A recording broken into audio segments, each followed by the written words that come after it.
Okay. And we are good whenever. Alright. Just trying to get this last little bit of peanut out of my teeth. Yeah, good call. Good call. There we go. What? I'm glad I'm recording now, because now I will forever have an audio clip of you saying, just trying to get this peanut out of my fucking teeth. Yeah, well, I mean, I didn't want to spend the whole podcast making sucking noises. Oh. I mean, the noises we make suck enough anyway. Yeah. You don't know how tempting it is for this podcast to have a cold open of, hold on, I'm just trying to get this peanut out of my fucking teeth, and then cue music. Man, if you want to, fucking go with it.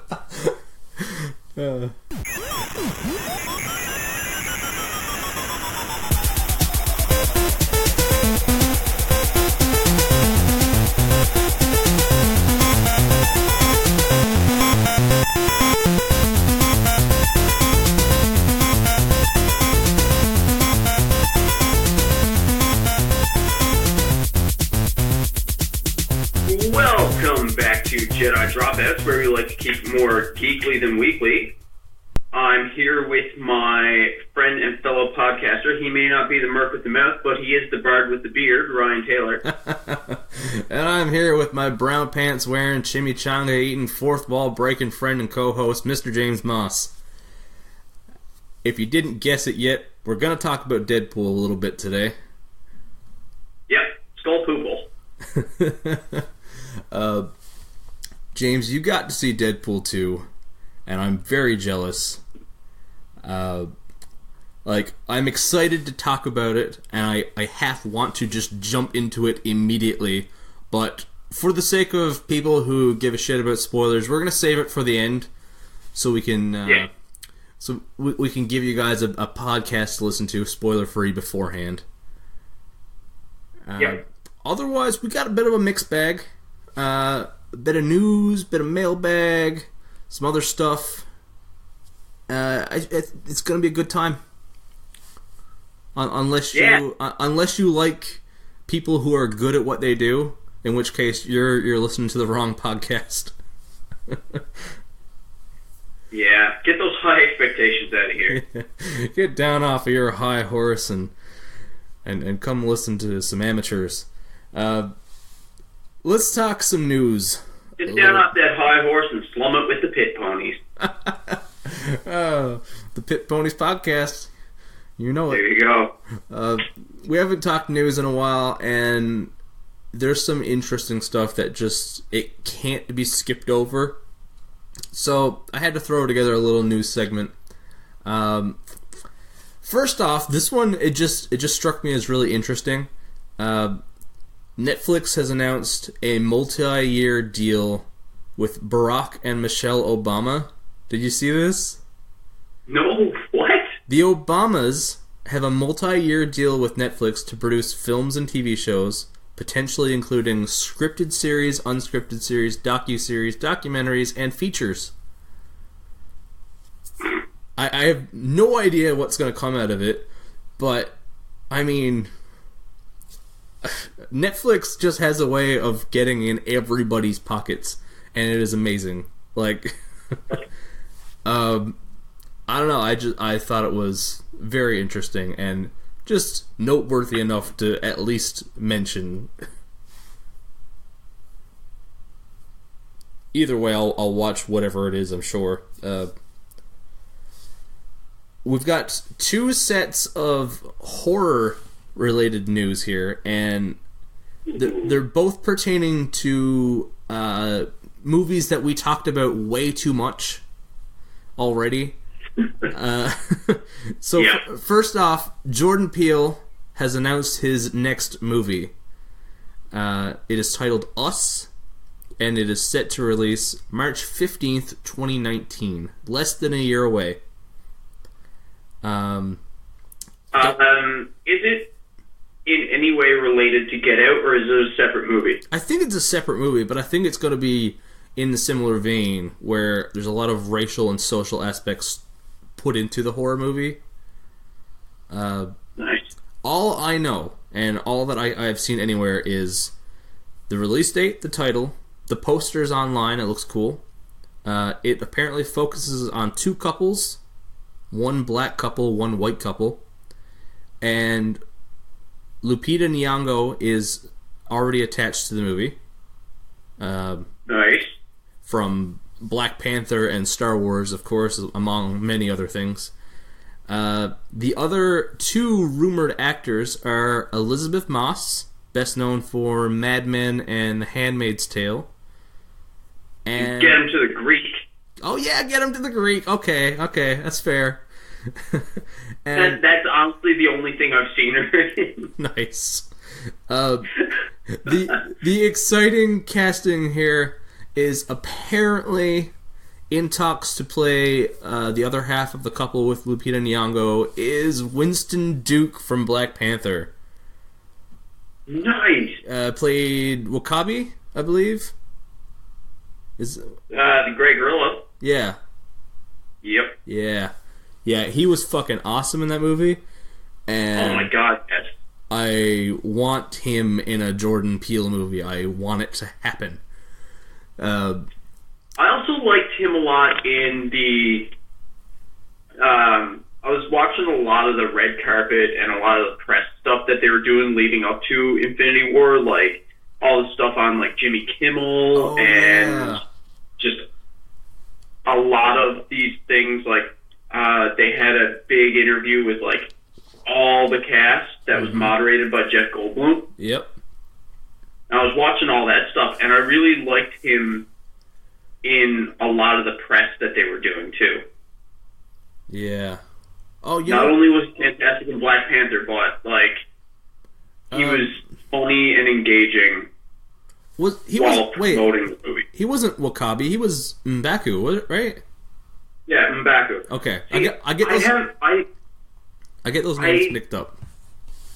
Yeah, I don't want to mess up their names. Yeah. So whatever way I can refer to them that's like the least chance of me being offensive, that's what I go with. So rather than trying to remember M'Baku and stuff like that, I always just referred to him as the Grey Gorilla because, that's the character he was playing.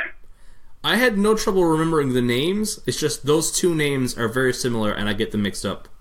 W'Kabi was Daniel Kaluuya's character. Yeah. I remember it was M'Baku because I remember seeing they had this piece where they were reading tweets about Marvel characters or something like that, and somebody tweeted, "M'Baku can throw my back out," which was fucking hilarious. And because they had like Winston Duke, what's his name? Sebastian Stan, and what's the guy's name? Plays Falcon. Anthony Mackie. Yeah, Anthony Mackie. The three of them together reading tweets, and they were a pretty entertaining trio. Yeah, I can see that. So that looks exciting, and of course, Get Out was one horror movie we talked way too much about. The other being Stephen King's It. Yep. So, what have you seen in terms of casting for It Chapter 2? Very little. I've seen a few minor rumors, but that's it. They have casted 5 of the Losers Club members. Officially? Yes. Ooh. I know. I only knew about 3 up until like half an hour ago. Sweet. And I was right about 2 of them when I predicted last year. I'm getting good with these predictions. I'm getting some stuff right here. I'm starting to think you have someone on the inside. I might. So let's run through who they've casted so far. They have casted Eddie. Eddie is going to be played by James Ranson. I'm not familiar with this actor. He appeared in the Sinister movies as the deputy. Yeah, okay, I know who he is now. Yeah, he's playing Eddie. I think he looks the part. I don't know casting wise. I trust these guys in terms of their casting, so you know. I liked him in Sinister, so I'm hopeful. And the thing is, like, I kind of assumed there was going to be a couple actors here I'd never heard of anyway. Like, he kind of, I can see him having that nervous energy too. Oh yeah, definitely. The other unknown is the guy playing Stan. His name is Andy Bean, and the best thing I can see that he was in was one of the Divergent sequels. So I don't know shit about this guy. Nope. And now, the three big names attached to this. Two I predicted correctly, one totally left field. We might have talked about this already on an episode, but Jessica Chastain will be playing adult Beverly. Nice. That as soon as you said you predicted correctly, that's the first one that came to mind. Yeah, like I gotta say, the reason I saw this coming was she is a perfect fit for an adult Beverly. She has the acting abilities. She's just big enough a name to draw people in without being like a super expensive actor. You know what I mean? Yep. And she's worked with the director before. That's the thing that like really gave it away. She worked on the movie Mama with him before, so she has an in. Nice. She also appeared in The Martian, Zero Dark Thirty, Interstellar. In case you don't know who she is, she's fantastic. Yeah. The other one that I got right, and I'm so excited about it, Bill Hader is playing Richie.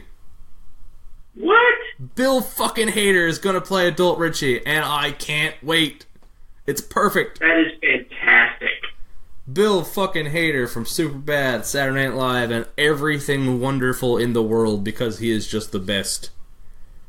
Oh man. Oh my god. Yep. That one was more like that one when I predicted it. I wasn't saying I think this is gonna happen. I was saying this is a long shot, but I hope it happens. And I'm so glad I'm right. Yup, me too. The last one, they've casted Bill. They casted our main guy here. And it was left field, but I can see it working. Mr. James McAvoy. Really? Is playing Bill Denbrough. Professor X himself. Yeah. Huh. Yeah, like I can see it working. I could see it. Never in a million years would have called that one, but No, me either. this cast is rounding out, and I am so excited. So we've only got 2 members of the Losers Club left to cast, right? Ben and Mike, right? Yeah. Yeah. Also, I know he might be a little too busy for it, but please, somebody get Jordan Peele in here as Mike. It's too good. Oh my god, I never thought of that. I thought of that one a while ago, and I was like, yes, a million times over, yes, get Jordan Peele. You got this wonderful horror comedy. Who does horror and comedy as well as Jordan Peele? Like, Right? man, fucking do it. I don't know. About Ben, I'm not sure. Like, I've heard people say Chris Pratt. I think Chris Pratt is too big a name. I think he would be very costly to get. Yeah. I would like to see Ben Foster. I think Ben Foster could do the role right. Which, he doesn't seem anything like young Ben, but that's sort of the route that character goes in the book. But honestly, the way they're casting this thing, like, anyone they pick is going to be fine by me. Oh my god, yes. So yeah, that's exciting news. That movie comes out next year as well. Like, I'm just going to take a tangent here. Like, not to say that I'm not excited for movies coming out in 2018, but 2019 looks to be one of the most exciting years of movies for me ever. Like, Godzilla King of the Monsters is coming out, Hellboy's coming out, a new Jordan Peele movie, It Chapter 2, the new remake of Pet Sematary, the next Avengers movie, fucking Captain Marvel, like the Lego Movie 2. Like these are all the movies that I want, and I can't wait. Yeah, like I'm almost finding like I don't get as hyped for certain movies anymore, because I'm just constantly hyped for the next movie coming out. Like, I saw Deadpool 2, and I know Solo is a week away. Yeah. There's a lot. And then, like, right after Solo, it's no time at all until Ant-Man and the Wasp. And between Solo and Ant-Man and the Wasp, you have Ocean's 8, Incredibles 2, and Jurassic World 2. Yeah, exactly. Like, it's just a barrage of movies coming at you. Yeah, like, you don't have time to come down off your little high of excitement. Oh, it's no such thing anymore. Nope. It's just an always high. And yeah, it's just a steady stream. Speaking of exciting movies coming out next year, we got one more piece of news. Spider-Man Homecoming will be getting a sequel next year. And I don't know if it's official yet, but it looks like it's happening. The villain in that movie will be Mysterio, and he will be played by Mr. Jake Gyllenhaal. I think he might be a little too tall. What am I hearing? Rey Mysterio's entrance music. I was thinking, I was like, are you watching WWE? What is that? That was good. Yeah, okay. I was like, I've had that like pulled up on my phone on Spotify since like 2 minutes before we started recording. Just waiting for it. I thought you had like a wrestling theme as your ringtone. No. Oh boy. But yeah, Jake Gyllenhaal is gonna play Mysterio in the next Spider-Man movie. And like, number one, this is exciting because we're finally getting Mysterio, and if it's anything like the first Spider-Man with Tom Holland, it's gonna be fantastic. Jake Gyllenhaal acts the shit out of everything he does. Yeah. Plus, where they hinted at the Scorpion. Yeah, exactly. In the first one, having Mysterio and the Scorpion there is fantastic. Yep. Plus, we've had the Shocker. Vulture's still kicking around, and apparently he will be in this movie. Like, could we be seeing the building towards, like, a Sinister Six? I really think so. Because, especially with the villain choices that they're using. Yep. Like, pretty much all we need now is, like, Chameleon and Doc Ock. Yeah. Or Rhino, like... Mm-hmm.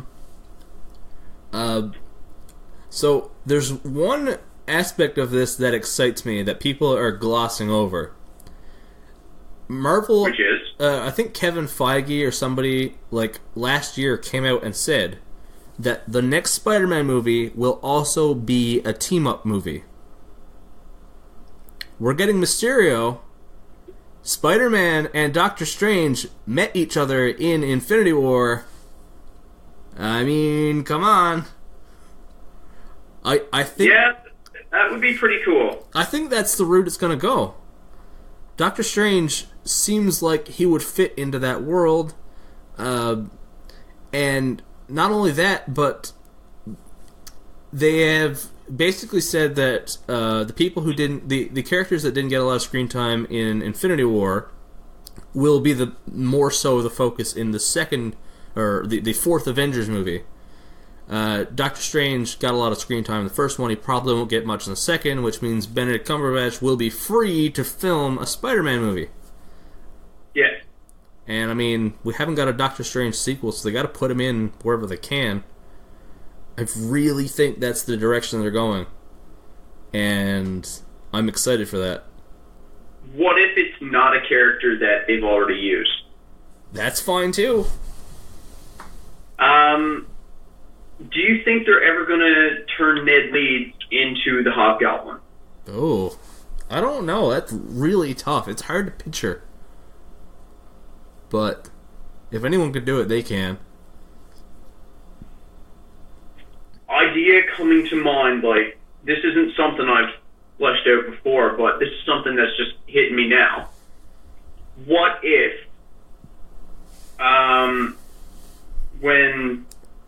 and spoiler alert for Infinity War, I mean, it's all over the fucking internet. Yeah. Like, what if, like, when half the world vanishes, Yep. what if Ned was one of the ones that vanished? Oh, okay. And when most people come back, people just don't know Ned is back.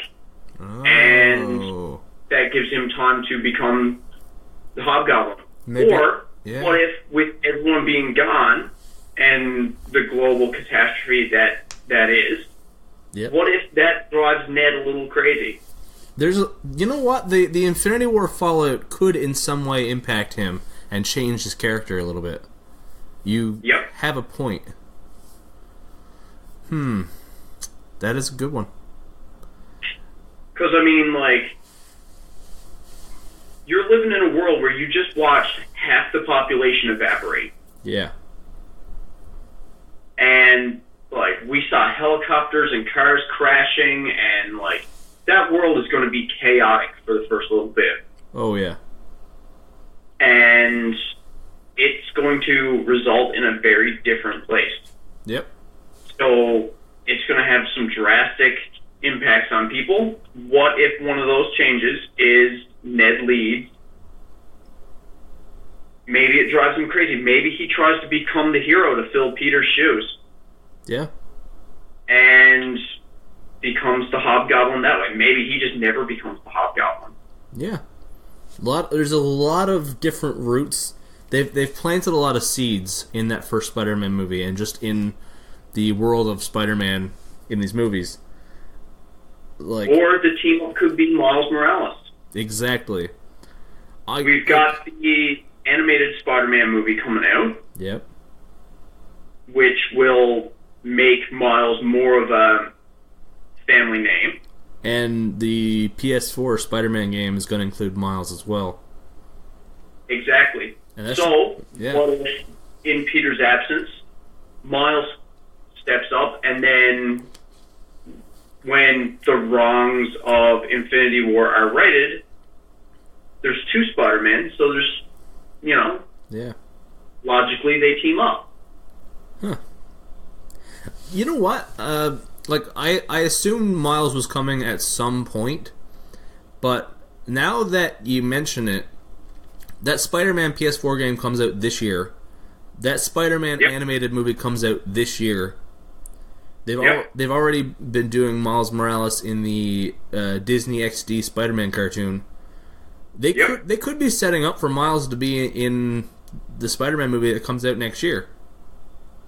Maybe they will, because, I mean, they've already hinted at it with Donald Glover's character. Yeah. Well, I hope so. I'm excited for some Miles. Yeah, man. I think, like, can you imagine how crazy the fight scenes could be with two Spider-Man working together? Oh, man.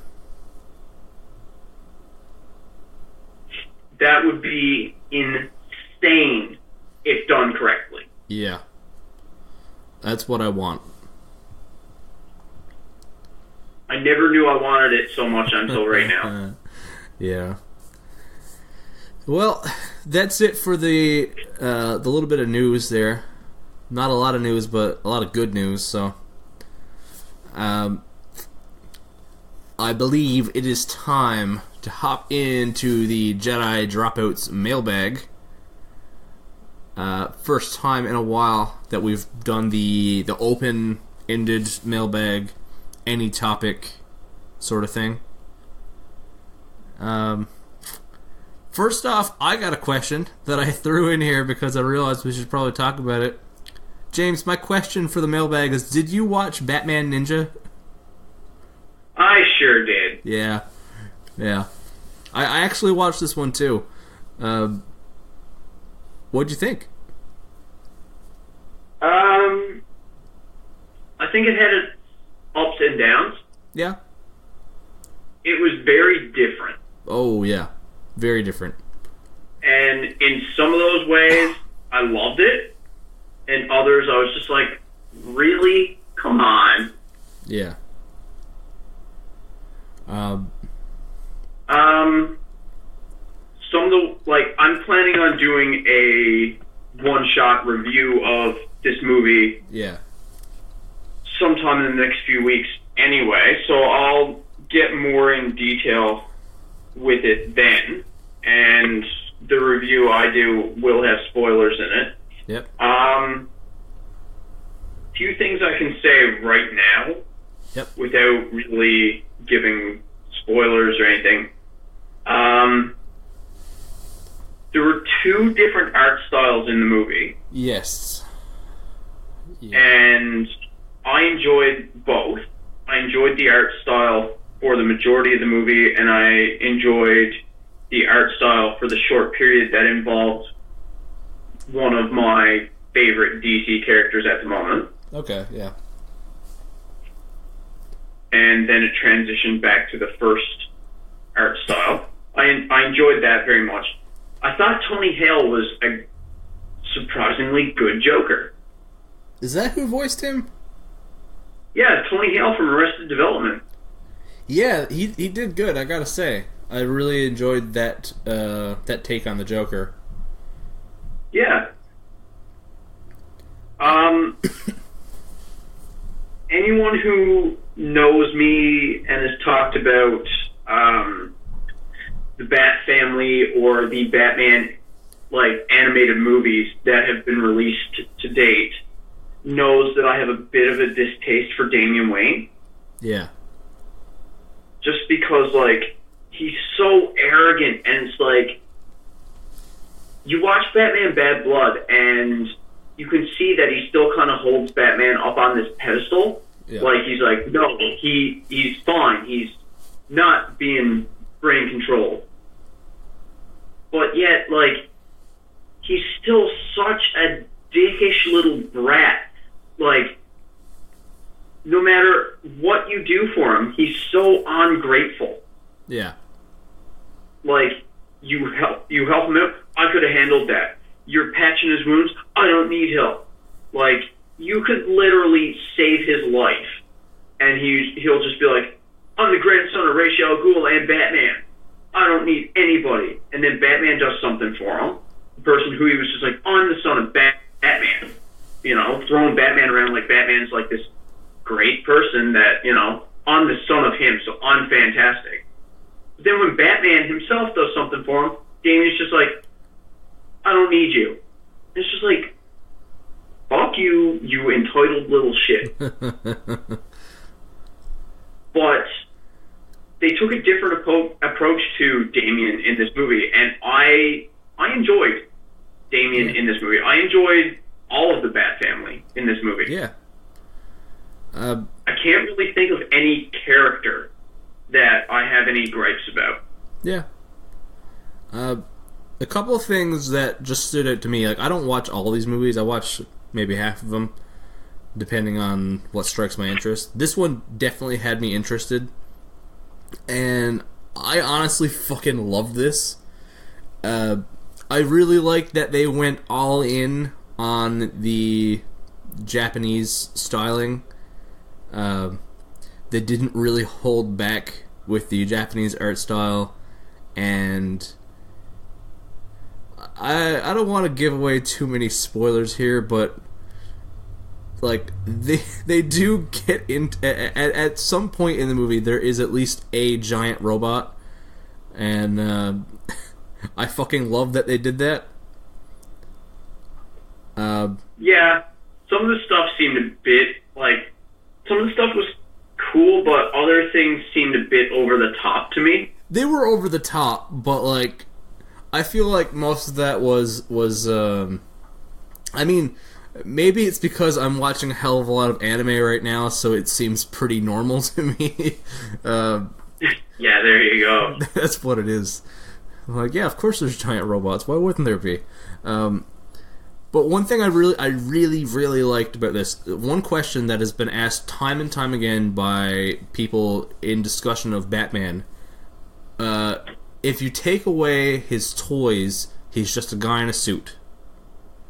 And yeah, I've never seen a Batman story do so well a job in taking away Batman's toys, his gadgets, and his city, even just sticking him somewhere that isn't Gotham without access to everything that he normally has. I thought that was a really cool aspect to it. Yeah, but still, like,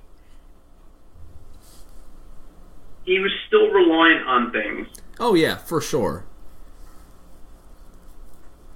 But I don't know.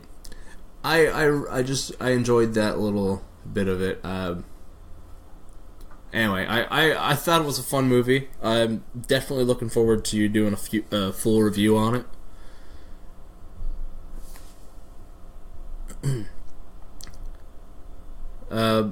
Want to get into the actual mailbag? People sent questions in that aren't us. Yeah. Okay. This one was barely a mailbag question, but I'll say it anyway. Sarah Butler wants to know if she can be a guest star, and she says she'll even wear her Batman onesie and bake cookies. So, fuck yes, she can be a guest star. First, even if she wasn't going to bake cookies or wear the onesie, she could be a guest star. But I love cookies, and yes, please. Yeah. A few things here. First off, of course you can be a guest, Sarah. If we can work out a schedule, we'll do it. It'll be done. Second, we're definitely looking into having some guest stars. It's just a point of logistics and the fact that we're already Skyping and having trouble getting a proper podcast recording being in different towns. I want to say that for cookies, I would probably give up my half of this podcast. You could take over the podcast for a batch of cookies. I'd sell my fucking soul for a cookie, man. And the one thing that she did not ask at all, but I need to know now. A onesie is called a onesie because it is an entire outfit and it is one piece, right? I mean, that's why it's called a onesie. It's one. And basically, you put this thing on, you zip it up, and you're good to go. If you got to go to the grocery store, you got to go to a funeral, you got to go to church, what have you, you're dressed to go, right? So my question is... I would never go in a onesie, but go ahead. Hey, but if you had to, you could. Yeah. So my question is, if those are onesies, are other outfits like twosies and threesies? Am I currently wearing a 5Z? Is that a term you can use? Whoa. 5Z? Socks count as two. Yeah, but are you counting socks individually? Yeah. Each sock is a onesie and a twosie? I would imagine, yeah. But I mean, but you can't call a pair of socks a twosie because, I mean, anything that reveals your genitalia is probably not an outfit. At least by my standards, I don't know. Well, sir, I beg to differ. So yeah, I mean, I guess you could just throw on your left sock and call it a onesie if you want. So, I guess the answer to the question is, so long as it's a traditional Batman onesie, yes. Probably not going to have any guests on the podcast just wearing the one sock, unless they want to Skype from the privacy of their own home. Yeah. I'm only wearing one sock right now. I'm just chili peppering it. That's not where I expected the fucking sock to be. God damn it. That's not where those go, James. Oh. So, next question, maybe? Yeah, let's keep it rolling. My fiancée, Charlotte, wants to know if we're as disturbed by that new Muppets movie as she is. Did you watch the R-rated one? Did you watch the trailer for this thing? I have not yet. I plan to. The Happy Time Murders. It's probably what I'm going to watch while I'm getting something to eat when we're done recording this, to be honest. Yeah. Okay, let me get into this, because this annoyed me. This trailer, the look of this movie, does not disturb me. It is a very, very vulgar R-rated Muppets movie from the guy who directed Muppet Treasure Island, honestly. It's not like your traditional Muppets. You're not going to see Kermit in here. It's all new characters. But I'm on board for a vulgar R-rated Muppets movie. Jim Henson wanted them to be for adults when he created them. Like, he never intended them to be just for kids. So I'm on board for that. But this trailer, yes. But this trailer doesn't have any fucking jokes in it. It is like the trailer pissed me off because the whole thing is just, hey, look, it's Muppets, but they're vulgar, and that's the joke. I'm sorry, but you gotta write some fucking jokes. Deadpool isn't funny, to relate it back here, just because it's vulgar. It's funny because it's clever. It uses its vulgarity to be funny. My god, like the references. Yeah, exactly. Even the Muppets, they're clever. They have good jokes. They're funny as shit. It's like yes, the creative swearing in Deadpool. Yeah. Like the line 200-pound sack of assholes, that's funny. Yeah, but exactly. My favorite line in the first Deadpool movie is when Colossus says, "We're taking you to see the professor," and he responds with, "McAvoy or Stewart?" I love that. Like, right? Like, the fourth wall breaks are what make Deadpool funny. The swearing, great. Fits the character. But you can make Deadpool work without the vulgarity. Yeah. For some reason, I was holding back on spoilers, but, like, you know what? It's a trailer. So I'm just going to say it. One of the punchlines, and literally, like, the end of the entire trailer, the punchline to this trailer is that there is an extended scene, it's maybe, I don't know, 20 to 30 seconds, of a Muppet coming all over the walls. No, there's no joke, there's no punchline, it is just supposed to be funny because it is a Muppet coming. There's no pun, there's no funny line, there's no delivery. That's the joke. I don't, like, the thing about this movie is it like, as much as I'm so on board for the idea, it just looks like you could put in any shitty comedian and you've got any shitty comedy that's come out within the last 5 years. Like, it's really disappointing because I was very excited for this movie. Yeah. Like, that's a disappointing, air quotations, punchline. Yeah. Like, if I wanted to watch something with a hand up its ass ejaculating, I'd just rewatch what I did by myself on Saturday night. Oh, fuck. And you know what? There is... It took more writing and cleverness to come up with that one line you just said than that entire fucking trailer. Because there's no jokes. There's no fucking jokes. You can't have a Muppet movie with no jokes. The joke is not just their Muppets. It's stupid. It's... God. I have a lot of pent-up rage. I am a sworn protector of the Muppets, and this is just not right. This is blasphemy. Man. Oh well. Is what it is, I guess. At least we'll always have Meet the Feebles. I don't know if you've heard of that. It's an early Peter Jackson movie, and it's got a bunch of Muppety sort of puppets dealing with drug addictions and sexually transmitted diseases, and it's very disturbing. Nice. Yeah. Those are my favorite types of things. Mm-hmm. From the director of The Lord of the Rings. Who also did Dead Alive. Yeah, it was that era. He did a movie called... I think it was called, like, Bad Taste? Or was that... I forget, because Dead Alive had 2 titles. He's got this really weird early one that I forget what it's about. He's got the puppet one with the STDs, and he's got his basic, like, his version of Evil Dead, which is just one of the bloodiest horror comedies ever made.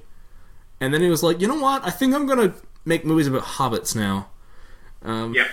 So I think Dead Alive lives up to its tagline of the goriest fright film of all time. yeah, definitely. That lawnmower scene? Oh my god, yep. We're gonna have to get into Dead Alive sometime. Yeah, it's a fun movie. Yes, please. Speaking of disturbing, Matt Pike has written in time and time again.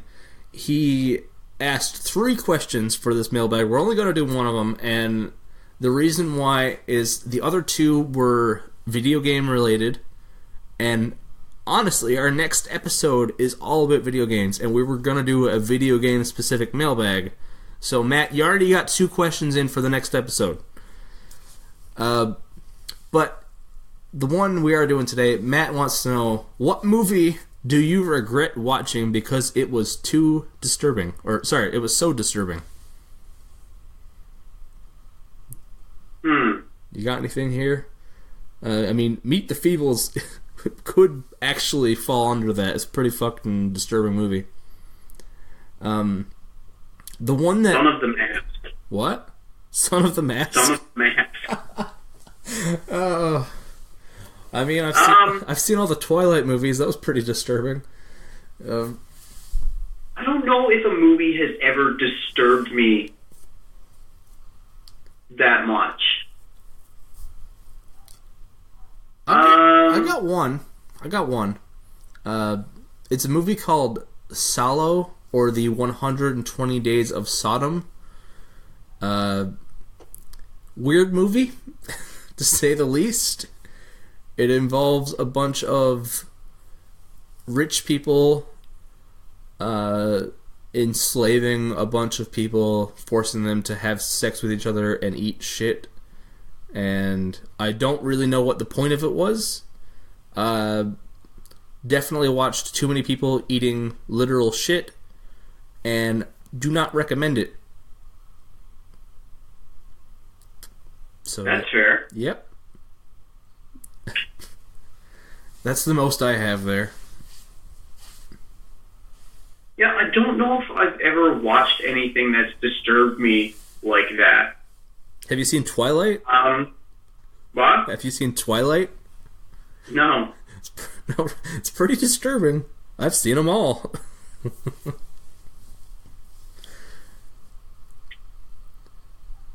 I don't know. I think I have one. Okay. But it's just for a specific scene. Okay. Well, I mean, that counts. Carry to the Rage. Okay, I haven't seen that one. Doing a quick Google search what year this movie came out, but I believe I was still in... This came out in 1999. Okay. So I was 12 years old when it came out. Yeah. And this was also around the time I watched it. I was like 12, 13. Yeah. And there's a scene in this movie where Rachel, I believe her name is, who is supposed to be Carrie's daughter, Yep. who has similar abilities, is confronting some of her tormentors, and they're stood next to a swimming pool. Okay. And one of them has, like, a harpoon gun type thing. Yep.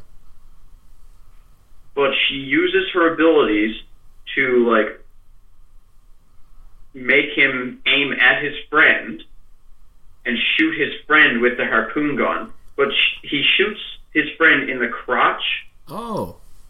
Good. Great. And the harpoon, you later see, like, if memory serves me correctly, and I haven't seen this movie since, like, 1999, 2000, and this has stuck with me. But you see, like, basically his shish kebabbed genitals on the harpoon, like, floating in the pool. Wow. Good times. Good times. Yeah, and that has stuck with me for fucking 18 years. Yeah.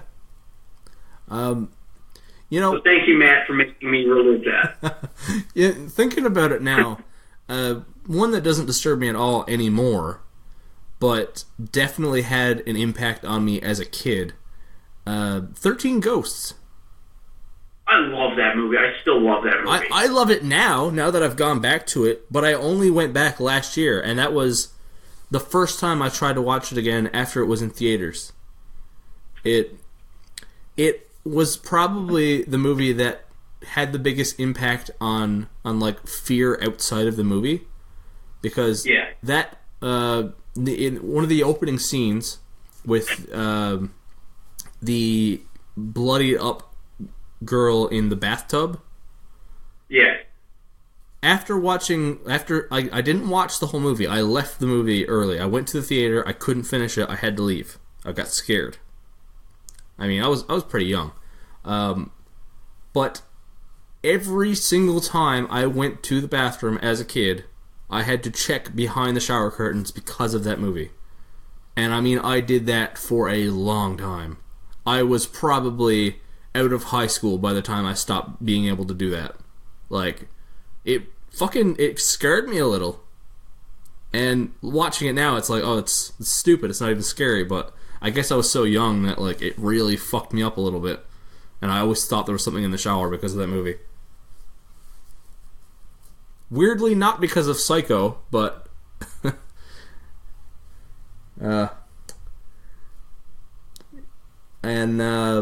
another one I haven't seen, but have you heard of this movie, A Serbian Film? I think I've heard of it. I don't want to watch it. Never seen it. I know some of the stuff that happens in this movie. It sounds like the most disturbing thing ever made, and I have no interest in seeing any of it. It sounds too fucked up. It sounds way beyond what I want in a movie.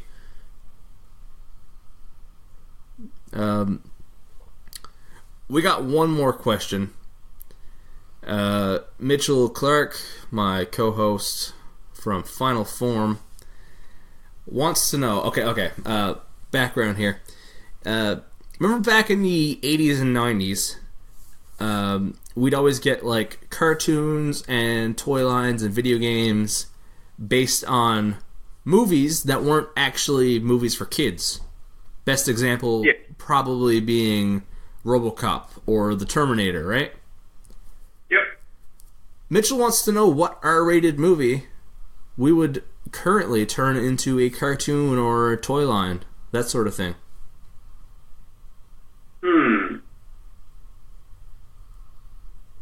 Like, Deadpool seems like the most obvious answer, but obviously it's because you just watched Deadpool 2 and we've already been talking about it and it's on the brain, right? Yeah. The other one that pops to my head, and that's probably because it's like one of my favorite movies, Kingsman, maybe? Like, Kingsman could work? Yeah. Like, you'd have to tone it down. You'd have to change everything about it. But I can see kids gravitating towards Eggsy and Harry, maybe. Yeah, there's something there.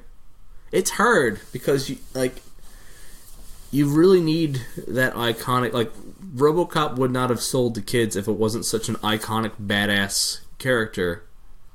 Yes. which is what made Even it though work. the movie was nowhere near suitable for children. Oh my god, I didn't see that till I was in my 20s, and that scene where before he's RoboCop, I don't remember the character's name, but when he gets shot up, it's fucking brutal. Alex Murphy. What? You talking character or actor? Character. It's Alex Murphy. Alex Murphy. Who'd have thunk it? Man, he gets shot to shit. Like, Oh yeah, it is insane. Peter Weller up. Oh my god.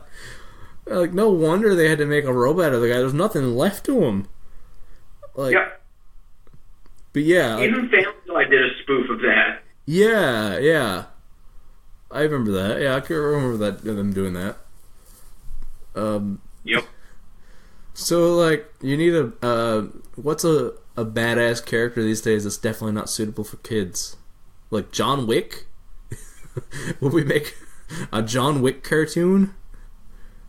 Maybe.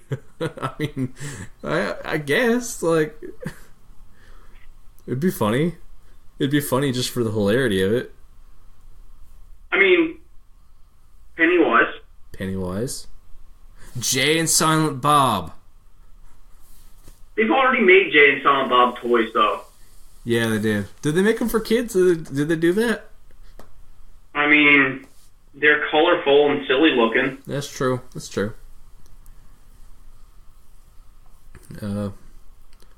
Pennywise. Yeah, Pennywise could work. That's true. Yep. Yeah. Pennywise and the Losers Club. Yeah. Yeah, just tone it down and make a little cartoon out of it. I don't know. It could be like those Trix commercials. Silly Pennywise. The Barons aren't for clowns. I don't know, man. That's all I've got, and that is the end of our mailbag for today. For another episode. That was a lot of fun. I love doing the mailbag. I always love the mailbag. I love flying blind into the mailbag. Yeah, me too. Like, even though I'm the one compiling the questions, I really don't give it much thought until we get in the episode because it's just so much more fun that way. So we're gonna follow a tried and true segment of the show with something a little different. I don't know if this is gonna work, but we're gonna try it and just. This is an experiment. We're gonna see how this goes. The idea of this next segment is instead of coming up with a theme for a top 5 list and each coming up with our separate answers, we decided to each come up with a top 5 list and just discuss them. You've got a top 5 list that I don't know about. I have a top 5 list that you don't know about. And let's see how this goes. Let's just give it a shot. Yep. So, you want to go first? You want me to go first? I can go first. Okay, go for it. What do you got? What do you have for us today? So, for today, I decided I was going to do my top 5 Pokemon generations. Oh, okay, I like that. So, we've got 7 gens. Mm-hmm. And so there's 2 that are not going to make my list. Yeah. These are, I'm not saying like some may be like more, how do I phrase this? They might have better reviews. They might be more favored by the critics. These are just my personal favorite. Oh, yeah. These are totally personal lists. Yeah, it's completely subjective. Yeah. Okay. So number 5, I said Gen 1. Ooh. Wow. I love me Gen 1. It's what I started with. But for me to go back and play Gen 1 now, it's not the same. So, are these based on the Pokemon from the generations, the games, or just a sort of a combination? These are based on what Pokemon Pokemon are available in the generations, like the overall gameplay, the replay value. Okay. Cool. Yeah.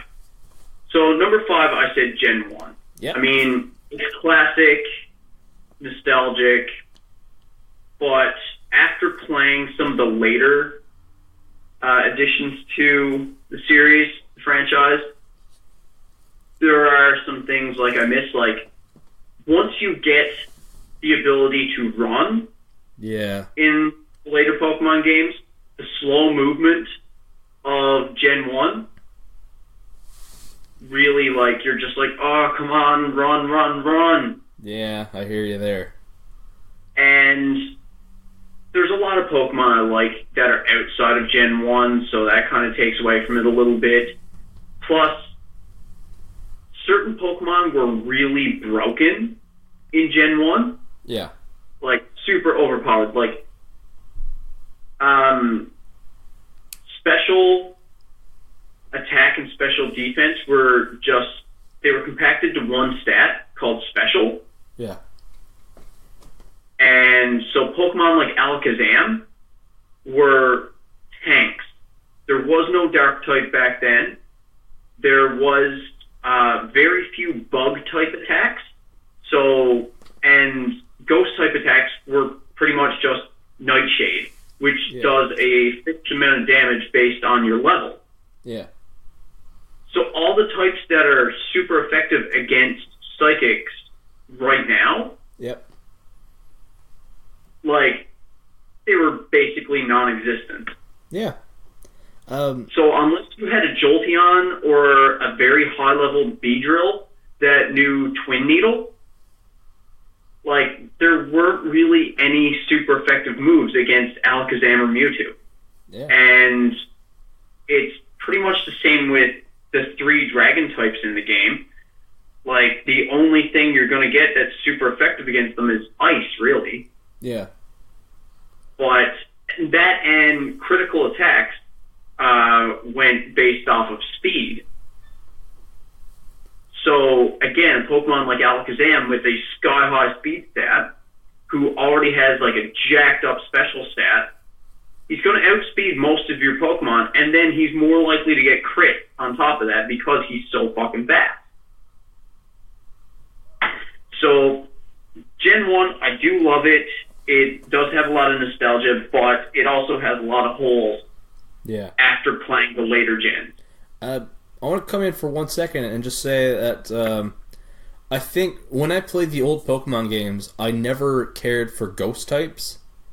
And the additions and changes they've made have, like, literally when I played Pokemon X, Gengar was my fucking favorite. And he's become one of my favorite Pokemon based on using him in a later game. Hell yeah. So I definitely see what you're saying there with the... There's new moves, abilities, like, stuff like that, like, completely changed how certain Pokemon were used. Yeah, definitely. Especially, like, Pokemon from Gen 1. Mm-hmm. For number 4, I said Gen 2.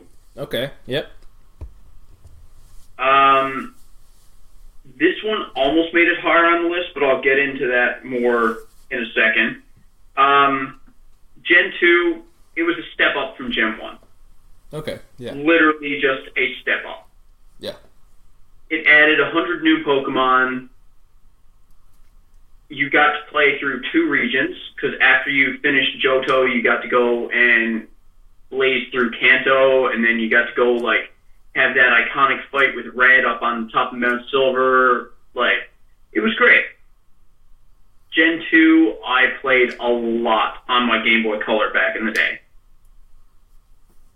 Like, when Gen 2 first came out, and my parents would, like, make me go to bed as a child, I would usually have my Game Boy Color and a flashlight hid under my pillow so I could play Pokemon Silver. Nice. Yeah, like, I played the shit out of this game as a kid. Yeah. Number 3, I said Gen 6. Gen 6 being which games? That would be X, Y, Omega Ruby, Alpha Sapphire. Okay, yeah. loved the 3D aspects of these games, like how they introduced that. It looked fantastic. I really enjoyed the regions. I didn't play a lot of Ruby, Sapphire, or Emerald when they were out on the Game Boy Advance. Yep. So most of my experience with that region came from Gen 6. I thought, stuff they did in Omega Ruby Alpha Sapphire with the Aeon Flute, where, fly almost became obsolete. You could just call your Latios or Latias and literally fly around the region. Yeah. I loved that. It was so fun. I liked how it gave you the ability to capture some of the older gen legendaries by finding the wormholes and stuff like that, or the little portal things. They were just fun games. Oh yeah. Plus, starters were good. I also liked how it added that when you caught Pokemon, you would get experience as well instead of just beating them. Yeah. Which really helped with grinding, because you're trying to grind up your team, and you're running in, especially early game, and you're trying to fill out your team before you get to the first gym, but you're running into all these new Pokemon that you want to catch. But then in the earlier gens, you'd catch these Pokemon, but then you weren't getting experience for them. So then it would just take even longer to grind. So the fact that you still get experience from catching Pokemon was a great addition to this generation, in my opinion. Yeah. Loved it. Awesome. Number 2, I said Gen 4. You're going to have to remind me which is which here. I'm not that good with the generations. Gen 4 is Diamond, Pearl, Platinum, Heart Gold, and Soul Silver. Oh, okay. Okay, yeah. Like I said, I love Gen 2. So when they remade the Gen 2 games, Silver and Gold in Gen 4, basically just updated them. It was basically just an improvement on Gen 2 when they did those games. Yeah. I have no complaints about that. And Gen 4, I love the region of Pearl, Platinum, and Diamond. Okay. The legendaries are great, especially in Platinum when you go into the Distortion world to get Giratina. I love that aspect of the game.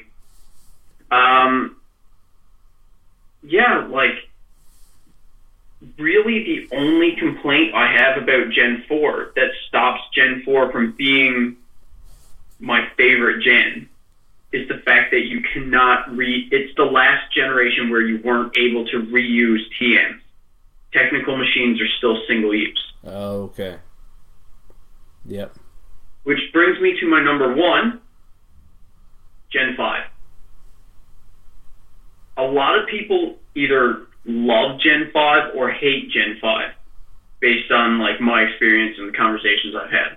Yeah. This is White, Black, White 2, Black 2. It's funny, I have so little experience in the Pokemon games compared to you, but we have the same number 1, because Pokemon White is probably the only Pokemon game that would really get to my top video games I've ever played. I love the shit out of that game. Right? Now, I love the region. Mm-hmm. And I love the fact that when you play White versus White 2, you're almost working your way backwards through the region when you play the sequels. Yeah. I was looking at a list I did of because I did this quiz online and I screenshotted my results, and it was pick your favorite Pokemon of every type. I was looking at a lot of my favorite Pokemon, and the majority of my favorites actually came from Gen 5. Yep.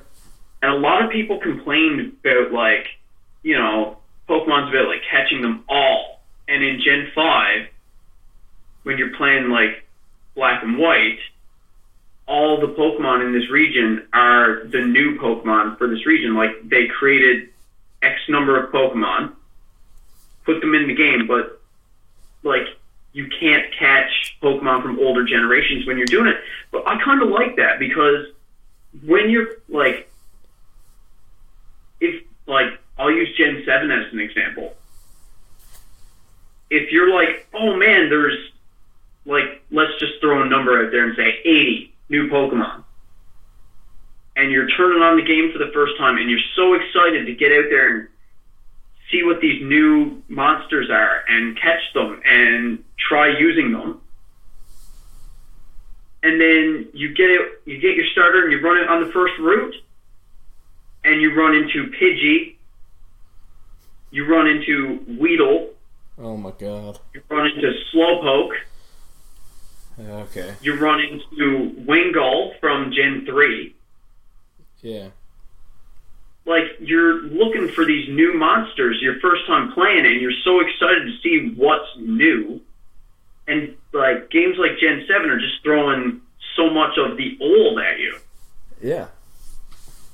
But with Gen 5, the only Pokemon you're able to find are the new monsters. And it made me experience these new creatures instead of just being like, okay, yeah, there's new Pokemon, but I know I like these ones. I know I'm good with these old ones. I have strategies with these old ones. So, like, there are still a bunch of Pokemon in Gen 7 that I've never played with. Yeah. Because I just keep going back to my old faithfuls. And when I want to evolve these Pokemon that are new, I literally just slap on the experience share, get them to hold a lucky egg, and stick them in the back of my party. Yeah. And just keep using my old reliables. Yep. Gen 5, part of the reason why I think a lot of my favorite Pokemon come from that generation is the fact that it forced me to use new Pokemon. It forced me to have that new experience. You know what's really funny about Gen 5 with me? What's that? I don't have a favorite starter at all. Because I definitely do. What is it? And I was talking about this with someone actually last week, but one of my future top 5s that I'm planning on doing for another episode is I'm going to do my 5 favorite starter Pokemon. Oh, okay, nice. Starter lines, I should say, because I'm not just going to have, like, number 5, Charmander, number 3, Charizard. Yeah. So I'm going to do my top 5 starter line. And so 3 starters per gen, 7 generations. That's 21 starter line. Yeah. So I've narrowed it down to 5, and I will say there is at least one from Gen 5 on that list.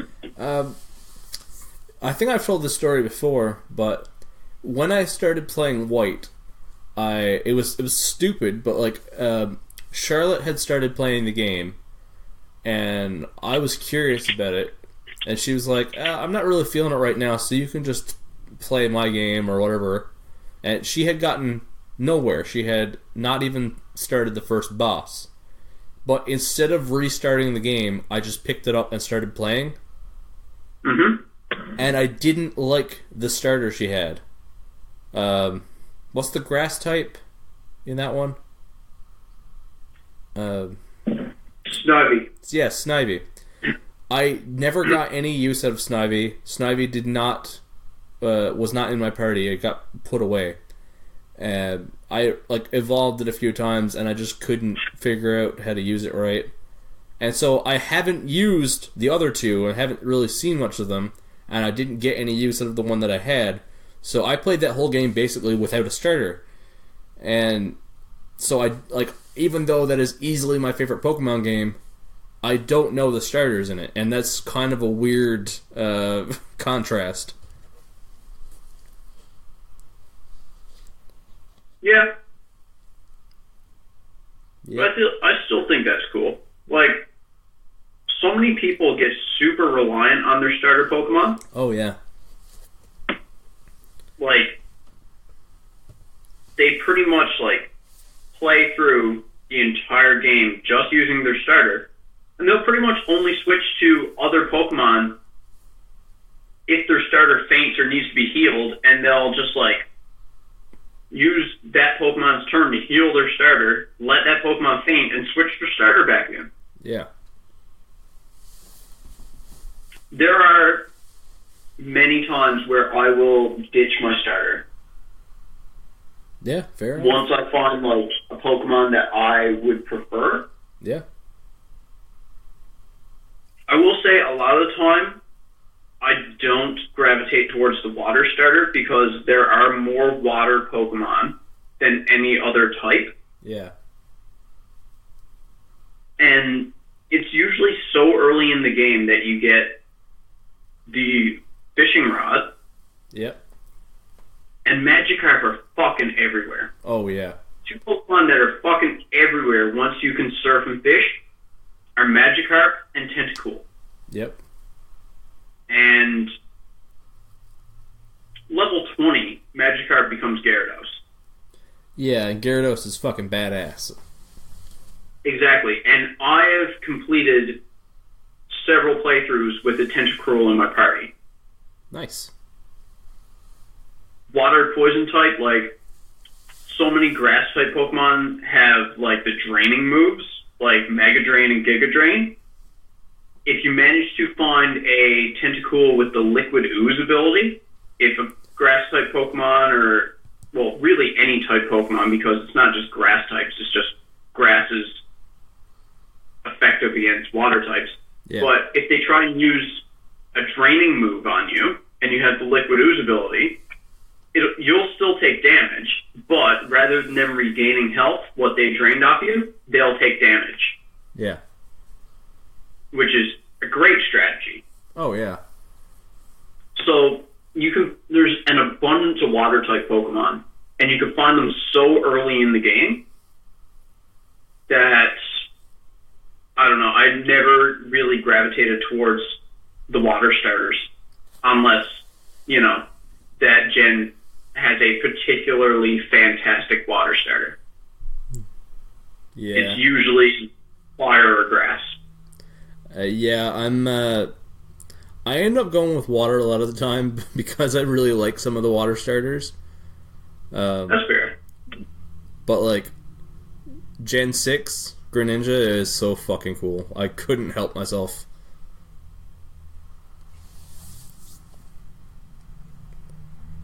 Yeah, so that's my top 5.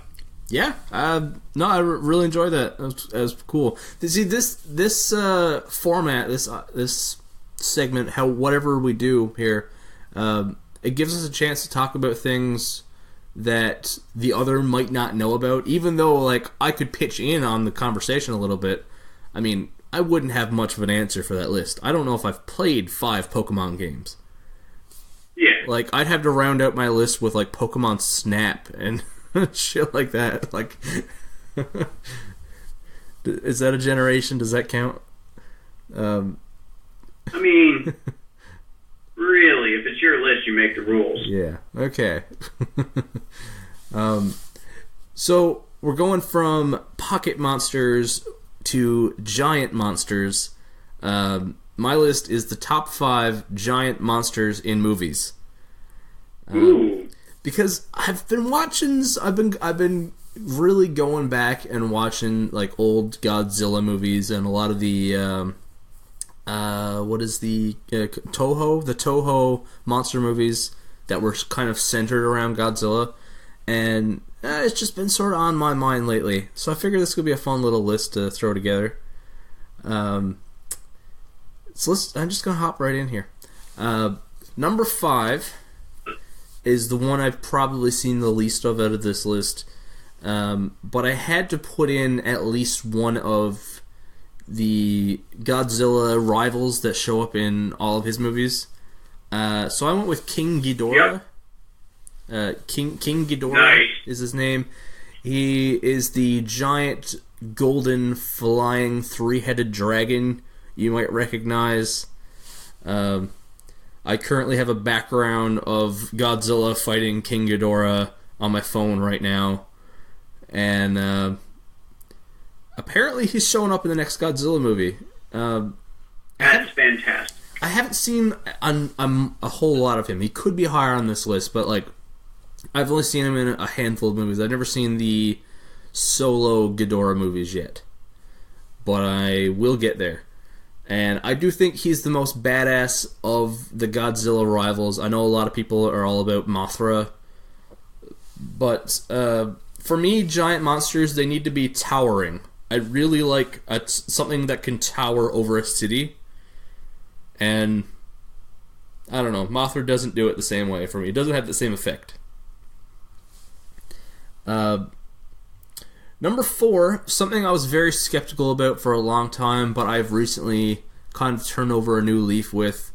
I went with just all the different kaiju from Pacific Rim. Nice. I didn't like this movie for a long time, and after getting more into Guillermo del Toro and then more into classic monster movies, and going back to this movie, seeing what this guy does in his movies and what he was aiming for, it's a much better movie in that light. Like, he's clearly just paying homage to the classic Toho monster movies.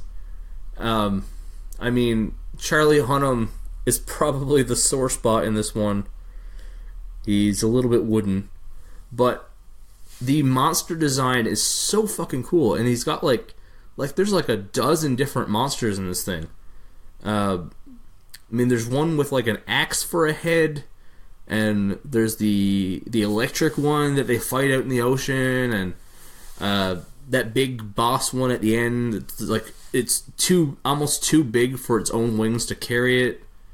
I don't know, man. Like I really like the monster design, but like Del Toro does monster design so fucking well anyway. It's not his first time. The monsters in Hellboy, and I mean some of the designs from like Pan's Labyrinth and shit. Like, I don't know. I thought it was a really fun one, and I haven't seen the sequel yet. No, me either. I gotta get around to watching that. John Boyega looks like he's gonna be a vast improvement. Number 3 on the list. I had to do it. I had to put it in there. The Stay Puft Marshmallow Man. Oh my god, yes. Right? Like, no, it's not your classic monster, but my god, it's so much fun. The Stay Puft Marshmallow Man from Ghostbusters. I will always laugh at the build-up to that scene where Dan Aykroyd's character is just, he's stunned at his own stupidity about, I closed my eyes and he was just there. Like, I don't remember the exact line he says there, but it's so fucking funny that he can't keep his mind blank. The Stay Puft Marshmallow Man pops into his head, and suddenly they're fighting the towering Marshmallow Man that is crashing through their city. Honestly, probably the greatest giant monster movie scene ever made. It is just so fucking fantastic. Oh my god, yes. So, 2 spots left. Obviously, we know who those 2 are. It's just a matter of what order. So, a king and a god. What? A king and a god. A king and a god, yep. And the god's going over the king. I went King Kong number 2, Godzilla number 1. That's very fair.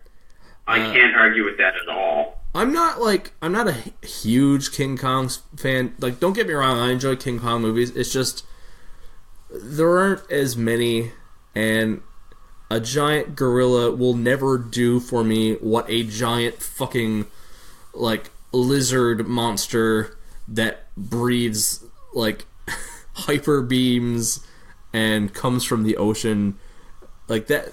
It's just a different level for me. Yeah. King Kong is on the list more so as a legacy thing. Like, he was probably the first, really. Like, King Kong predates Godzilla, and revolutionized the genre, and he's still a lot of fun. Like, Kong Skull Island was a fucking blast. Oh my god, it was a great movie. It still wasn't as good to me, it didn't do as much for me as the 2014 Godzilla movie that's set in the same universe. And yeah, it's not at all because of the movie that was made. I feel like they might have done a better job on Skull Island, but just monster versus monster, Godzilla's always going to hold my interest more. So long as it's not that fucking Matthew Broderick movie. Because, goddamn it, fuck that movie. There's actually a really funny thing where they did this movie in 2000... Fuck, I think it might have been 2004. It's called Godzilla Final Wars. And they put everybody in there. Godzilla, Ghidorah, Rodan, Mothra, and the 90s American Godzilla shows up. And I think they just call him Zilla in Japan. Anyway, he shows up and almost immediately gets fucking destroyed as just a shot at, like, your Godzilla fucking sucks. And I thought it was really fucking funny. I enjoyed that a lot. Yeah. So yeah, that's my list. Those are my giant monsters. Obviously, I mentioned Rodan and Mothra. They didn't quite make the list, but I haven't seen as much of them. I also saw mentioned around on some of the lists of greats, the Kraken, which has been featured in, countless movies. But the like I said, I like a giant monster to be towering. And as cool as the classic Kraken attacking a ship from the water is, a towering monster will always do more for me. Yeah. And I can't... One thing about Godzilla versus the Kraken, like you said, Godzilla comes from the ocean. Yeah. So Godzilla's good land, sea, or air. Yeah. Like, Kraken is only good in the water. Exactly. Easy solution. Get on land. Nothing to it. Exactly. I highly recommend the movie Shin Godzilla. It came out, I don't know the original release date. It was a year or two ago, Japanese, and they released the English dub of it last year, I think. Okay. It's the Toho company, the guys who make all the Godzilla movies. And this movie is so fucking good. Like, it shows the quick progressing evolution of Godzilla, where you've got Godzilla attacking from the water. He emerges, he's on all fours, he grows and slowly walks on 2 feet, or on 2 legs, and like, he just gets bigger and stronger as the movie goes on. And I fucking love the design of this Godzilla. It is so fucking cool. But yeah, I can't wait for the next Godzilla movie next year. And then the Godzilla vs. King Kong movie that they're working on. Crossover of the 2014 Godzilla and Kong Skull Island. I just love big monsters. Oh my god, yes. This is just an excuse for me to talk about big monsters. That's all this was. And that's my list. And I think this segment went pretty well. I enjoy this. This is pretty good. I'm probably going to have to do this again. Yes, please. Maybe next time we'll... I don't know.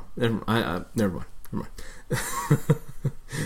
We'll talk about our top 5... top 5 bodily fluids we don't want to see coming out of a Muppet. Anyway, do you want to talk about Deadpool 2? No, not really. No. So, I guess the first thing to ask is, how was Deadpool 2? I enjoyed it very much so. I didn't find it as funny as the first one. Okay. But it was still great. Like, it wasn't... Like, you're not going to see this movie purely for the comedy. No, of course. No, it's a fucking comic book movie. It's a superhero movie. It's not The Hangover. Like, if I said, like, The Hangover 2 wasn't as funny as the first Hangover, that would be a criticism. Yeah. Yeah. Saying Deadpool 2 wasn't as funny as the first Deadpool, that's just a comment. Yep. Because yes, these movies are meant to be decently funny, but there's a lot more to them than that. Of course. I did laugh quite a bit. There was one part where I very nearly cried. Oh? Yeah. And yeah, I very much enjoyed this movie. There were a bunch of new characters, and some that I was familiar with from my childhood, and others that were just completely new. So I don't know how into spoilers we want to get. We're going to do that in a little bit. Yeah. I'm not sure what else to touch on in terms of... I mean, this is more of the same, I guess. If you like the first one, you're probably going to like this one. I'm assuming with all the additions to the movie in terms of characters, I'm guessing they make a lot of team-up movie jokes, perhaps?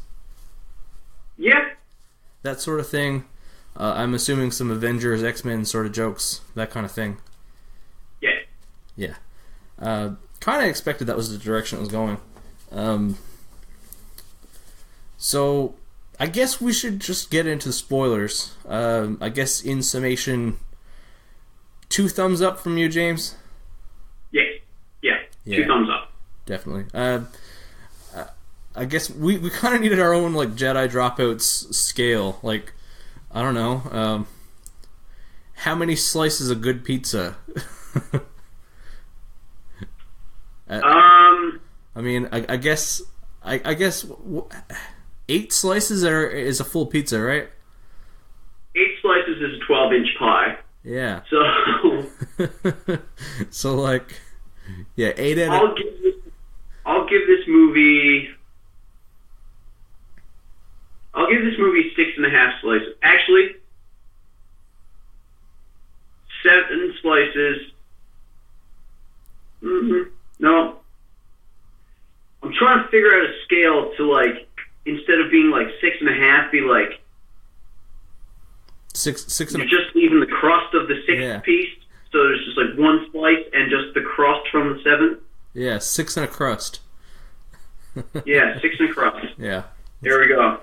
So I'm going to give this 6 and a crust. There's a lot of ways you could do it. You can almost change it. You could go 6 and a crust, 6 and a bite, 6 and some toppings. You could steal somebody's toppings after slice, which is like one of the worst acts a human being could commit.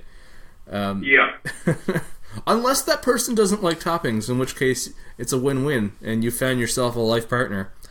Oh yeah. So, yeah, we'll 6 and a crust. Yeah, 6 and a crust. That's a scale. We're gonna continue that. That's gonna be our thing. The good pizza scale. I like that. The good pizza scale. 6 and a crust. Yeah. But I mean, 6 and a crust is most of a pizza. That's some damn good pizza. You're eating most of that pizza, man. Oh yeah. I don't waste my time on bad pizza. I'd go get that pizza again tonight. Damn right. Actually, I might go get that pizza again tonight. I don't know if you're talking about actual pizza, the movie, or both. All of the above. A little from column A, a little from column B. Okay. No, I might go see Deadpool 2 again tonight, depending on what my plans end up being. I'm jealous, and I can't wait to get my hands on that movie. So, if you don't want to hear spoilers for this movie, and there are a couple, I don't even think I know all of them, but if you don't want to hear them, if you want to walk into this movie spoiler-free, then consider this the end of the episode. Thank you very much for listening. You know where to find us. www.jedidropouts.podbean.com and all those other funky places on the internet where they do the podcasts and stuff. And spoilers in 3, 2, 1. Okay.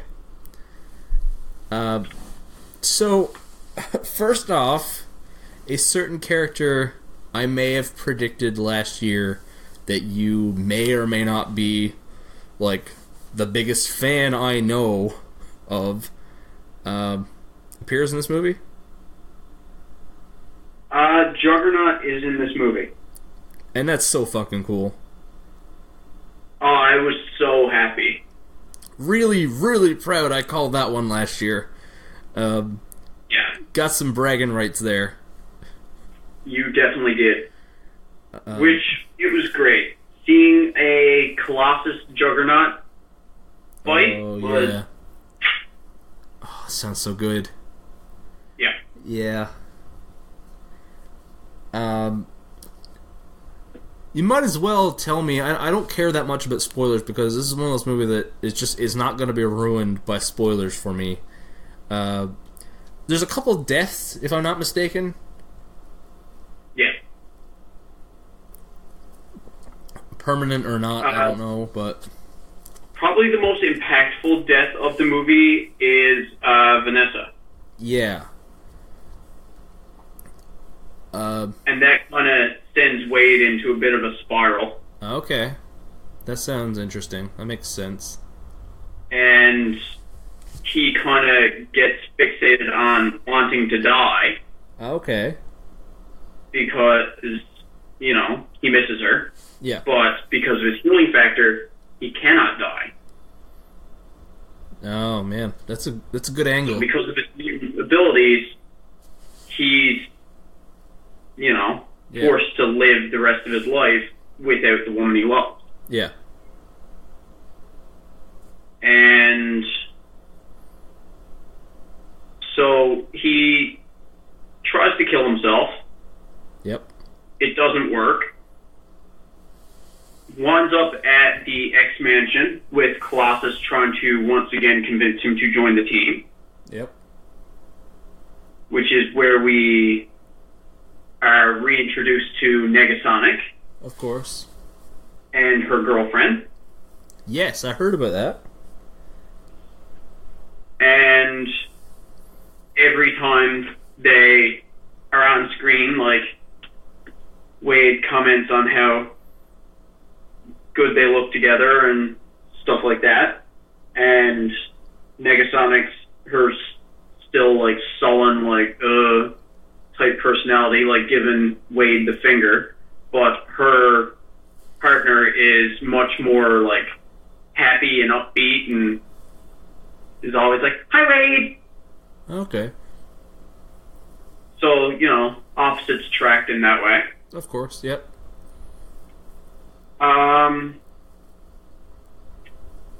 But while Colossus is trying to recruit Deadpool, that's when they get called to the Essex House, which is kind of like a boarding house for young mutants.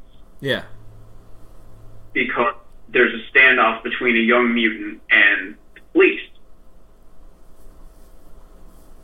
And as the standoff is coming to a close, it's like, okay, do you want to go to the Icebox, which is a prison for mutants, where you'll be forced to wear a collar that suppresses your abilities? Or do you want to go back to this boarding house that you have half destroyed? And the kid chooses to go to the Icebox because apparently the staff at the boarding house have been mistreating the mutants and like abusing and experimenting and stuff. Huh. Which is where Cable comes in. Okay. Yep.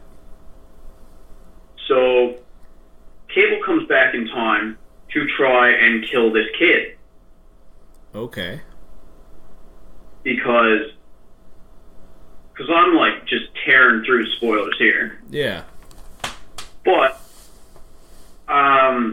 basically in the future, this kid has turned into a supervillain and has killed hundreds and hundreds of people, including Cable's family. Oh. Huh. And it all starts from when he gets sprung from the icebox and returns to the Essex house and takes his first life when he gets revenge on the staff of the house that were, Okay. torturing and experimenting on him. Yeah. When he gets a taste for murder and decides he likes it. Huh. So Cable comes back with the plan to, kill this kid. So Wade gets himself arrested, and Wade and the kid end up being cellmates in the icebox, wearing collars that suppress their abilities. And Wade, without his healing factor, is gone into, he's sick. Yeah. So he's, throwing up, and he's just miserable. He has end-stage cancer, and the kid is trying to be all come on, we're partners, we're friends. Let's go find the biggest guy in here and put him in his place and assert our dominance in prison. And Wade is just we're not friends. I'm suffering. Just let me die in peace, so I can finally die and I can be reunited with Vanessa. But shit starts going down at the prison. Wade and the kid both get beat up by Black Tom Cassidy and his crew. Yep. And it keeps hinting at, these big doors here, that's where the big dog in the prison is. Solitary confinement, maximum security, that's the big dog. Yeah. So when Wade says, he's not the kid's friend, the kid decides, okay, well, that whoever's in there is who I need to be who I need to be friends with in order to, survive prison. Yeah.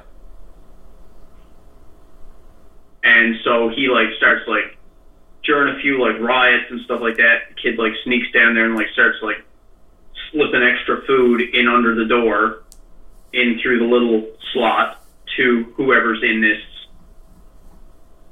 room, and he's we need a secret code knock. And so the kid knocks on the door, and he's and then you hear just boom, boom, in response. Yeah. Fuck, whoever's in there is big and strong. Yeah. Anyway, there's shit going down, and half the prison is destroyed because Cable shows up and tries to kill the kid, but they end up warding Cable off. Stumbling on my words a little bit.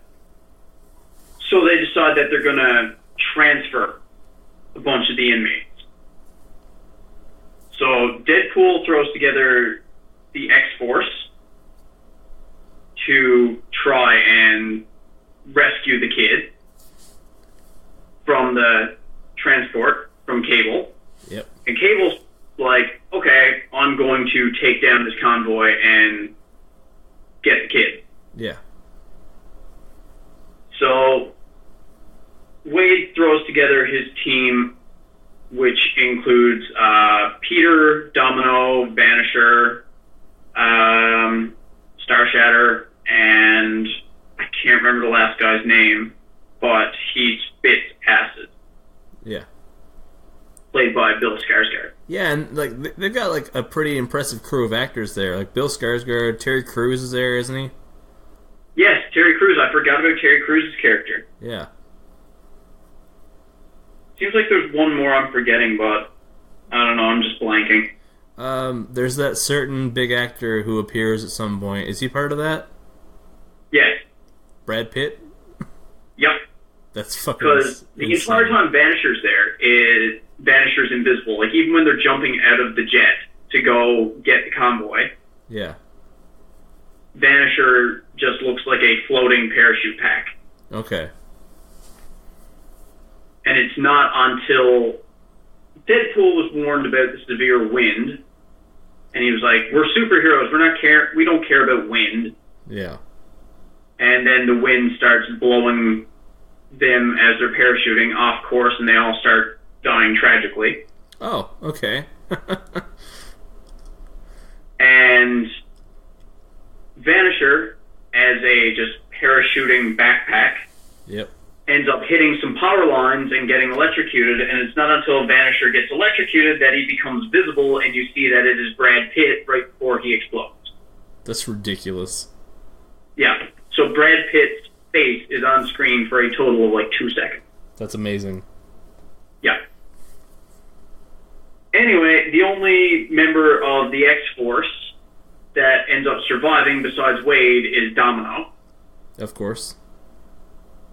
Because her power is luck.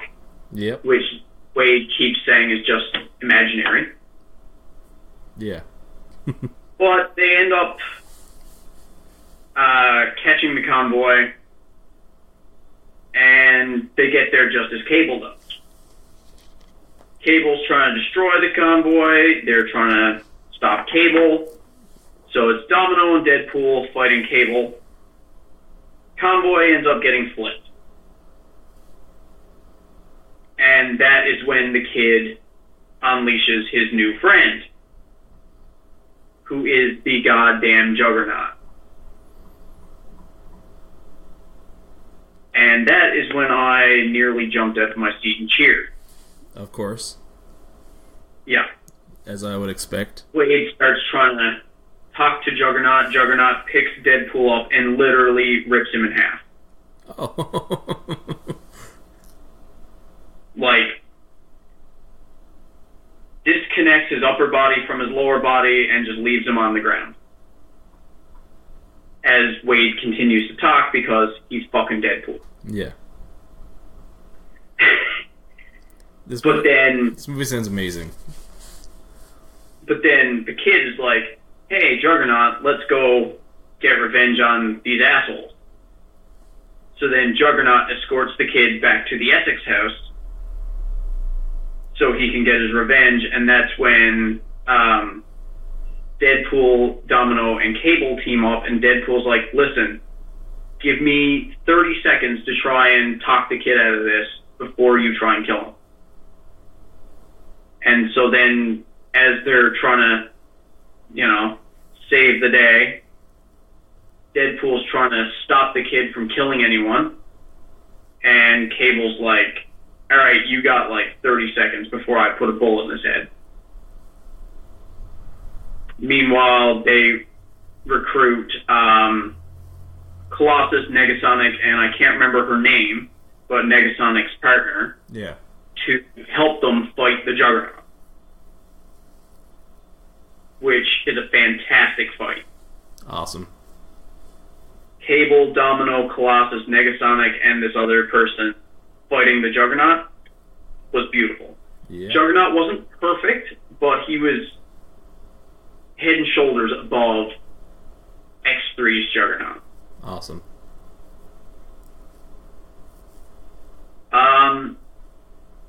So yeah, that pretty much sums up the majority of the movie. I can't wait to see this thing. I very much enjoyed it. The action was great. Yeah. Like I said, it wasn't as funny as the first one because it had more like heart and depth in it. Like, Yeah. it had more emotion in it. Like, Wade is reeling over the loss of Vanessa, and he's like just trying to do anything to get back to her. Yeah. And there's a few times where, like, normally, like, things that would kill people, such as, like, you know, just the disgusting things that Wade survives. Yeah. When he dies for, like, that split second, he can see her again, but he can't reach her. Ryan Reynolds plays that so well. Like, you can see in his eyes how much he's hurting, how sad he is. Yeah. How depressed he is, and he just wants to get back to her. I loved it. Like I said, 6 in the crust. There was one thing that I was hoping for out of this movie, like, partway through, that I didn't get. Okay. That I thought would have made sense. Yeah. Because I didn't know that they were going to have anything to do with the Ethics Corp in this movie. Yeah. And Nathaniel Essex being Mr. Sinister. Oh. Cable is the son of Scott Summers and a clone of Jean Grey. Yeah. Yeah. And Jean was cloned by Mr. Sinister, Nathaniel Essex. So, having a movie that heavily features Cable and having mention of Essex in this movie, I don't know why they didn't touch more on Cable's origin from that.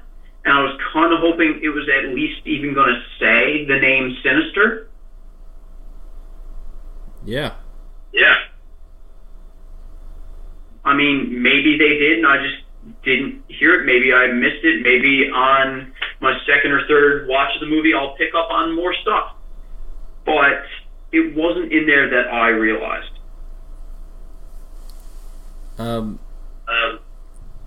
Getting a bit of feedback again, of course. Maybe Mr. Sinister will be in Deadpool 3. Maybe. I don't know if they're gonna do a straight up X-Force movie after this. Yeah. Which would be a cool sequel to this, but I mean, look at the end of was it Apocalypse? Oh yeah.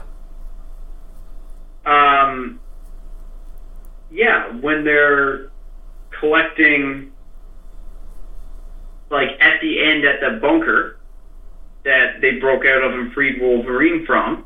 Yep. There's hints at the Essex Corp there, too. Okay, yeah. And so this is 2 X-Men related movies that they've mentioned the Essex Corp. Yeah.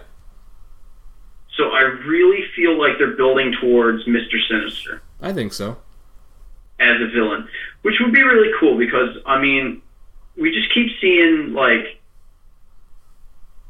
yes, we've seen other things, but it's just still Magneto. Because even when they're fighting fucking Ivan Ooze, it was still a lot of this was he powered up Magneto, and Magneto is going to be the one tearing the planet in half. Yeah. And then once they've persuaded Magneto to join their side, it makes the fight against Apocalypse a lot easier. Yeah. In Days of the Future Past, it's Magneto manipulating the Sentinels at the end. Yep.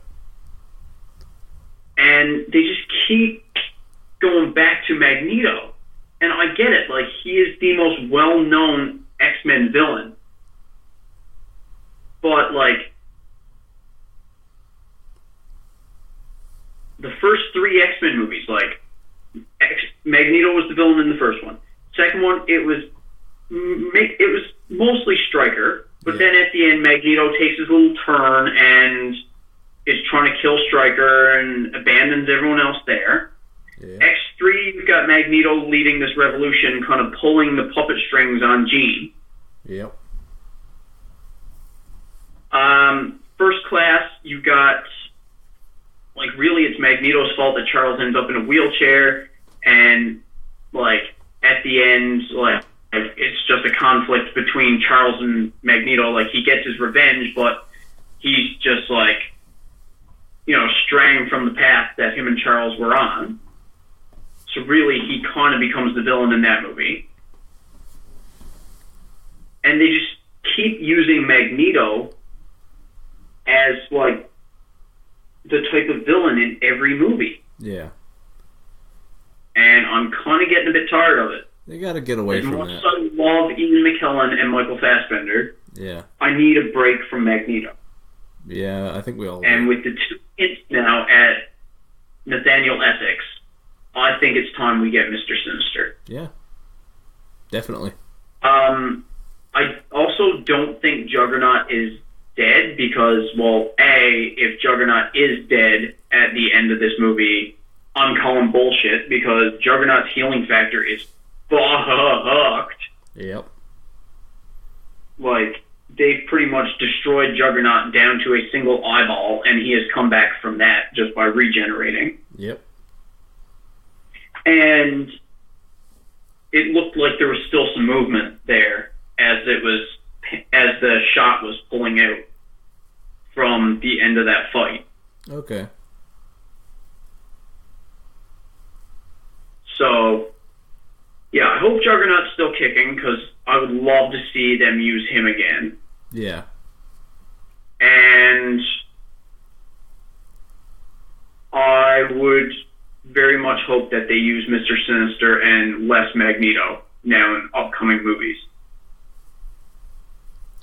Yeah. But really, that's my only complaint about Deadpool 2 is that as soon as I heard that the school that Russell was being housed at, that they were mistreating and experimenting in that, was called the Essex House, I was like, please, please, please let there be Mr. Sinister in this movie. So from, like, the 20 minutes in point and on, I was, like, praying to see this character on screen. And we didn't get that. So I'm hoping it's just foreshadowing for future films. Planting seeds for the future. Yes. I really hope so, yeah. That'd be fucking cool. So yeah, I guess that's the... There's one line in this movie that really gets me from Juggernaut, actually. Yeah? Yeah. As him and Russell are walking up to the house, like the Essex house, Russell asks him about his helmet, and he's like, so that helmet protects you from psychic powers that your brother has? Something along these lines. And Juggernaut's like, yeah, but he's in a wheelchair, so fuck him type thing. Oh, Jesus.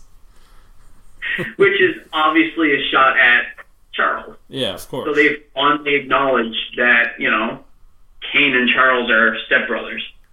That's pretty cool. Yeah. I like that. But the whole, like, yeah, but he's in a wheelchair. Nice. Shot that Juggernaut takes at Charles was fucking perfect. I look forward to seeing this. Yeah, I want to hear your feedback after you've seen this movie. Yeah, hopefully I'll get the chance to see it sooner than later, but I guess that's it for the episode. I guess yeah. I had a lot of fun. I enjoyed this. Me too. A lot of fun little segments. As I mentioned earlier, the next episode is going to be video game based because we're doing an E3 preview. Woo! E3 is coming up. We're going to get all the new video game announcements and trailers and first looks at upcoming video games. So we're going to sort of preview everything that's announced, games we want to see, that sort of thing. And we'll be doing a special video game based mailbag. That being said, once this comes out, Solo is also going to be out, so we're probably going to have to mention that at some point in the episode. We should have lots to talk about. Yep. I'll ask you this now because, I mean, we're going to have more info on E3 by the time the next episode comes out. Yep. What are you most hoping to hear or see from E3? Like, is there a specific game or platform that you're most hoping to see info or previews on? As in already announced, or like wishful thinking, we want a game to happen? Either or. Either or.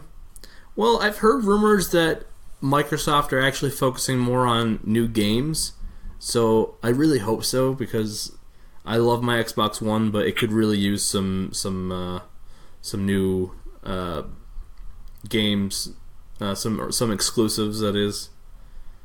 Cool. I mean, there are always long shots that I want, like fucking. I mean, Half-Life 3, Portal 3, that kind of thing. There's all kinds. It's too much to mention right now.